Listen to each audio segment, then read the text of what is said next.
Lahat po ba nakapanood kanina ng hearing? So siguradong napakinggan ninyo si Ramil Madriaga.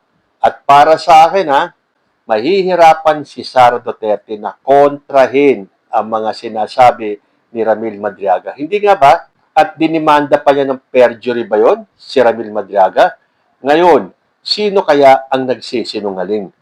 Pero nilinaw po ni Atty. Jinky Luistro na hindi po yung trial yung nangyari po kanina yung tinatawag nilang clarificatory para po ma-clarify or maliwanagan kung may probable cause para ma-impeach si Sara Duterte.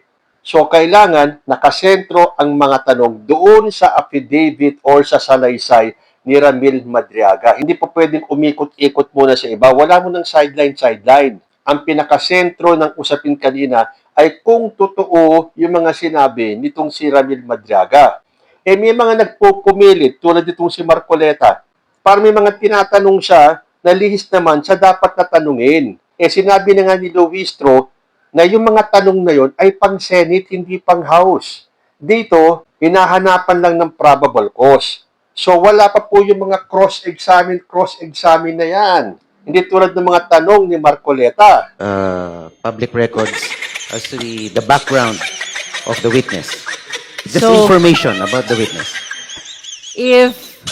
If that pertains to the credibility of resource person Ramil Madriaga, I will have to prevent you. With all due respect, Honorable Marcoleta. Not really about the credibility, ma'am, but about the character of the witness. The character and the identity credibility are of the one and the witness. same. Yes, ma'am, if I may be allowed. And therefore, you are not allowed because character is credibility. Ma'am, if I may clarify, prior to this hearing, I saw reports that you said that the purpose of this hearing is to test the credibility of Mr. Madriaga, but now we are now denying. At least The with objective of respect this to the hearing. contents of the affidavit. Affidavit.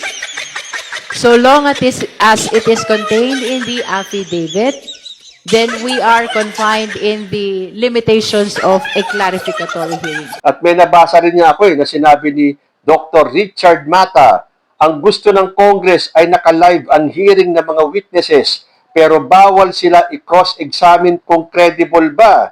One-sided lang, basically using the government's facilities and funds for a demolition job. Hindi po yan demolition job, Dr. Mata. Hindi ako abogado, simpleng mamamayan lang ako. Pero ang usapan dyan, wala munang cross-examine dahil yan ay magaganap sa Senado, sa trial mismo. Hindi pa po trial yan. Kayo naman, talagang binabaluktot nyo yung batas para lang sumang-ayon sa gusto nyo mangyari. Or nililigaw nyo na naman yung isipan ng taong bayan para isipin ng taong bayan na mali-mali na yung impeachment hearing kanina ay sablay. Hindi po ganun yun.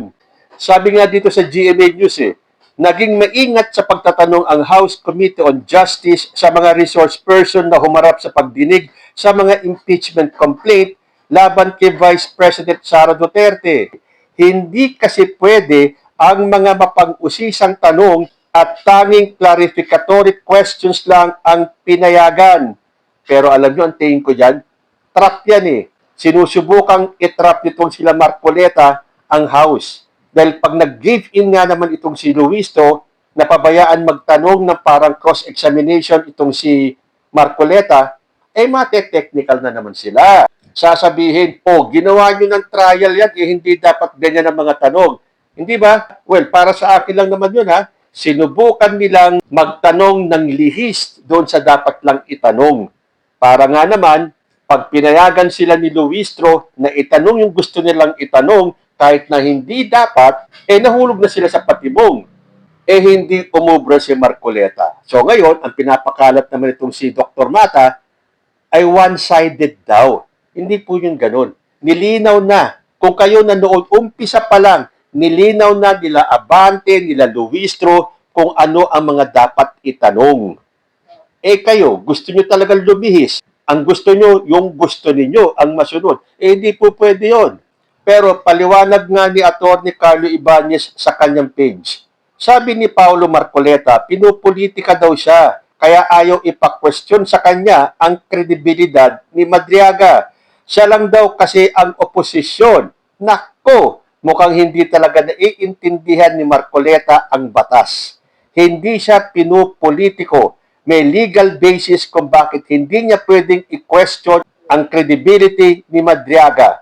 Ang stage na ng impeachment proceedings ay nasa probable cause stage pa lang. Under sa House impeachment rules, ang trabaho ng committee at this stage ay alamin kung may sapat na basehan para masabing may impeachable offense. At sa stage na to, ang rules of criminal procedure apply as far as practicable. Ibig sabihin, ang hearing na ito is akin to the preliminary investigation stage ng criminal cases. Hindi pa ito full-blown trial. At sa preliminary investigation, hindi pa inaalam kung credible ba ang witness. Hindi pa ito ang oras para ilatag ang lahat ng ebidensya ng testimonial or documentary.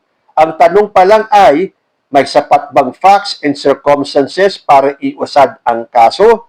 The Supreme Court has repeatedly said that a preliminary investigation is only to determine probable cause and is not part of the trial itself. Pero itong mga katulad ni Marcoleta na nagpapabibo, igigiit yung gusto nila. Anyway, tulad ng sinabi ni Marcoleta, siya lang daw ang oposisyon doon. Sorry, kung talagang mali ka ba naman mali ka talaga. Pero siyempre, bilang DDS, ipagpipilitan ninyo kahit na alam nyong mali. So, doon sa mga ibinunyag ni Ramil Madriaga kanina, isa po sa nagulat ako ay doon sa sinabi niyang paglustay ng 125 million. Hindi ba ang alam natin in 11 days? Hindi pala 11 days. I read from several media reports that 125 million OBP confidential funds in 2022 were reportedly utilized in just 11 days. This is wrong because I personally disposed the money in less than 24 hours. Dahil ang sabi ni Madriaga, this is wrong because I personally disposed the money in less than 24 hours. So kahit na ako nagulat ako. Parang hindi naman nakapani-paniwala yun. 125 million in less than 24 hours. Kung yun ng 11 days manghang-mangha na tayo kung paano ginastos yung 125 million in 11 days. Tapos sasabihin ni Madriaga, in less than 24 hours. So, bakit hindi mo paniniwalaan? Kasi yung ng 11 days, iisipin mo kung paano nagalaw talaga or nagastos yung pera in 11 days. Ito pa kaya less than 24 hours? Bakit kailangan sabihin ni Madriaga na in less than 24 hours kung hindi totoo? Bakit hindi na lang niya pinabayaan? Kung doon nga sa 11 days nagalit ng taong bayan Sa less than 24 hours pa kaya? So, isa pang nagulat ako, kasi di ba kahapon pinag-usapan natin yung handwritten letter ni Madriaga? Tapos sabi ko pa nga, sana maungkat din ito sa hearing ngayon. Although may mga nagsabi na baka hindi yan matakel dahil wala naman yun sa sinabmit na salaysay ni Ramil Madriaga. Nandun pala. At inilabas din yan ni Madriaga tungkol sa pagpunta ni Amy sa Kanibongbong kay FPRRD para hikayatin mag-vice presidente si Sara Duterte, saka yung mga plano na pababagsakin si Bongbong Marcos hanggang sa umabot sa assassination. Sometime in November 2021, PRD mentioned to me that Ferdinand Bongbong Marcos Jr. will run for the president while Sara will serve as his running mate. PRD added that a few months ago, BBM and Senator Amy Marcos visited him to discuss a possible alliance to the 2022 national elections. During this meeting, BBM was able to convince PRRD to have Sara as BBM's vice president. However, they also agreed that by 2025, BBM will voluntarily step down to give way for a Sara presidency. After Sara took her oath as vice president, PRRD had a discussion with me with retired generals of the Armed Forces of the Philippines, where I was also present regarding all the possible scenarios for unseating BBM by 2025. In case he reneged on his promise, the general objective was to ensure that PBBM will only serve less than 4 years of his term as president, so that Sara, upon assumption to the presidency, will still be eligible for the presidency in 2028. 31. I remember that one of the plans considered was to sabotage BBM's administration by using some of BBM's own men. either recommended by PRD for appointment or allied with the Dutertes, to reveal supposed corruption issues that will serve as a precursor for an impeachment for complaint. 32. In the event that BBM will not voluntarily step down or hand over the presidency to Sara, extraordinary measures of overthrowing BBM will be considered, which include assassination, mass resignation of government officials, civil disobedience, and even an armed assault of Malacanang. Oh, ngayon, paano sasabihin ni Sara Duterte na hindi niya kilala si Ramil Madriaga? Ang daming pinakitang resibo at ebidensya si Madriaga kanina. So, marami po talagang pasabog na siyang dahilan para sa akin kung bakit hindi sumipot si Sara Duterte kahit na ano pang sabihin ng mga abogado niya. Kaysa karapatan ni Sara Duterte na hindi sumipot kung ayaw niya. Ito na nga ang pagkakataon. Si Ramil Madriaga na yan, yung dinimanda ni Sara Duterte ng perjury. Bakit hindi niya harapin? Pasinungalingan niya, pahiyain niya si Madriaga sa harap ng maraming tao na nagsisinungaling lang si Ramil Madriaga. Hindi Talagang natakot si Sara Duterte. Bumahag ang buntot niya. Kahit na ano pang pagtatanggol ng mga DDS kayo. The mere fact na hindi siya sumipot, siya po ay guilty. Sa paningin ng maraming Pilipino ngayon, guilty na si Sara Duterte. Kung ano-ano pang dahilan sinasabi ninyo, kaysa ganito, kaysa ganyan, karapatan ng ganito, okay na hindi magpakita, mga abogado na lang, oy, huwag nyo kaming ganyanin, hindi kami tanga. Takot si Sara Duterte dahil si Ramil Madriaga na dinimanda niya hindi natakot humarap under oath. Ngayon, kayo mga DDS na sinisira nyo ang kredibilidad ni Ramil Madriaga, sabihin nyo kay Sara Duterte, umatin ka kasi. Harapin mo na kasi yan. Patunayan mo sa kanila na mali sila at tama kayo. Hindi Ngayon pa lang pinatutunayan na kayo ang mali at tama si Ramil Madriaga. So anong gustong gawin ni Sara Duterte? Sa Senado na lang siya sisipot? Bahala siya. Basta sabi ko nga sa inyo kahit na ma-acquit o i-acquit ng mga Sara Duterte senators itong si Sara, okay lang yan. Alam na namin ang mangyayari. Pero ang nangyayari ngayon sa House, lumalabas ang mga testigong may dalang resibo at sila ay nagsasalita under oath. Kaya ba ni Sara Duterte yan? Na siya ay magsalita under oath? Hindi, ang ginagawa niya, sa social media siya dakdak ng dakdak. Pero kapag kailangan na yung totohanan, ayaw magpakita. Dahil natatakot siya magsalita under oath. Matagal na nating naririnig. Handa raw. Handa saan? Sa press statement? Sa social media? Pero pagdating dito sa prosesong may saysay, nawawala. Hindi sapat ang sabihing handa. Kailangan magpakita. Kailangan sumagot. Kung walang kasalanan, simple lang. Magpakita, sumagot, hindi sa labas, kundi dito. So, siyempre, itong mga abogado ni Sara Duterte, itong mga tagapagtanggol niya, pilit na binabagsak si Ramil Madriaga. Although sinabi na po kanina sa House, hindi po nila sinasabing guilty or not guilty si Sara Duterte. Hindi po nila trabaho yan. Yan po ay malalaman sa Senate trial. Pero sa mga kilos at galaw ni Sara Duterte, talagang pinamumukha niya sa taong bayan na takot siya dahil siya ay guilty. So kailangan sirain kagad nila itong naratibo ni Ramil Madriaga. Sabi nga ni Attorney Salvador Paulo Panelo Jr., delusional si Madriaga. Sabi dito sa balita, tinawag ni Attorney Salvador Paulo Panelo Jr., abogado ni Vice Presidente Sara Duterte, na delusional at puro kathang-isip ang mga aligasyon ni Ramil Madriaga tungkol sa umano'y planong pagpapatalsik sa Pangulo, mga assassination plot, at lihim na kasunduan sa paghahati ng termino.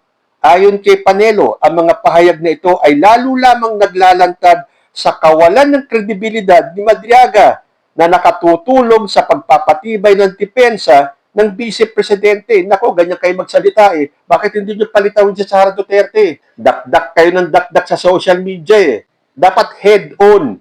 Humarap na si Sara Duterte. Pahiyain niya lahat ng lalabas ng mga resource persons na mali sila, nagsisinungaling sila. Lalo na itong si Ramil Madriaga. Kaya ako nga yan dinimanda ng perjury kasi sinungaling yan Pero hindi nyo maharap, di ba? Tapos sasabihin niyo na yung pahayag ni Madriaga ay naglalantad sa kawalan ng kredibilidad ni Madriaga. Sabi pa rito, handa rin ang kampo ni Duterte na pabulaanan ang bawat pahayag ni Madriaga gamit ang mga ebidensyang sumasalungat sa kanyang mga paratang. Ang tagal nyo nang alam na sisipot si Madriaga sa hearing. Bakit hindi pa kayo naghanda? Bakit hindi pa ngayon? Alam nyo naman kung ano mga sasabihin ni Madriaga. Imposibleng hindi nyo alam. Tapos ngayon sasabihin nyo, handa ang kampo ni Duterte. Yan ba ang handa? Hindi nga humarap eh. Handa? Oh, come on. Tama na yung panluloko nyo sa taong bayan. Ang sabihin nyo, takot si Sara Duterte. Takot kayong lahat sa mga sinabi ni Ramil Madriaga. Sabi pa ni Panelo, paulit-ulit ko nang sinasabi na ang pagpapatistigo kay Madriaga ay lalo lamang maglalantad ng kanyang kawalan ng kredibilidad at magbubunyag ng kanyang mga kasinungalingan. Okay, oo na, sige na. Sinungaling na si Madriaga, pero sinong takot humarap? Akala nyo maniniwala ang taong bayan sa style ninyo? Dadaanin nyo sa mga press release, sa social media, pero yung taong kasangkot, takot na takot humarap. But again, hindi po natin sinasabi na lahat ng ibinunyag ni Ramil Madriaga ngayon ay paniniwalaan na natin. But, at least, humarap siya at sinabi yung side niya. Yung kabilang side, anong ginawa? Nagtago, hindi sumipot, at kung ano-ano pang mga paliwanag kuno ang sinasabi. Tama na, hindi nakakagati ng tao yan. Kung gusto niyong paniwalaan kayo ng taong bayan, face the music. Hindi yung nagtatago kayo sa kung ano-anong dahilan. So, natapos ang araw na to, sumipot si Ramil Madriaga. Sa susunod na hearing, sino ang kanilang ipinatawag? Si former Senator Sonny Trillanes. Actually move for the issuance of subpoena ad testificandum and duces tecum to former Senator Antonio Trillanes IV, requiring him to appear at the next hearing on April 22, 2026 and produce documents relative to unexplained or ill-gotten wealth and non-disclosure of assets in the salens of the Vice President. So, aabangan din po natin kung ano naman ang magiging pasabog ni Sonny Trillanes. Ibubunyag na ba ni Trillanes yung tungkol sa mga bank accounts? Ay, oo nga pala, bago po tayo magtapos. Si Ramil Madriaga po ay pumirma ng bank waiver. Dahil meron po siyang sinabi kanina na siya ay ginawang dami ng mga Duterte. May mga bank accounts na nakapangalan kay Madriaga. Pero hindi niya nahahawakan dahil pinadadaan lang doon yung mga pera. At dahil nag-sign siya ng waiver, mabubuksan po yan at malalaman natin yung daloy ng pera. And I'm sure, isa din yan sa ilalabas ni Sonny Trillanes sa susunod na hearing. So, sa nangyari kaninang hearing, hindi kaya nagsisisi sila Chis Escudero kung bakit hindi pa nila tinuloy yung impeachment trial last year? Dahil last year po, wala naman tayong alam na mayroong susulpot na isang Ramil Madriaga. So, para sa akin po, Diyos na ang kumikilos para po lumabas ang katotohanan. So sige na, yung kampo ni Sara Duterte, pasinungalingan nyo na lahat ng sinabi ni Ramil Madriaga. Dahil kung hindi nyo gagawin yan, isa lang po ang hatol ng People's Court kay Sara Duterte. Guilty. Kayo po, ano ang masasabi ninyo? Comment lang po down below and I will see you in my next video. Diyos te agnina.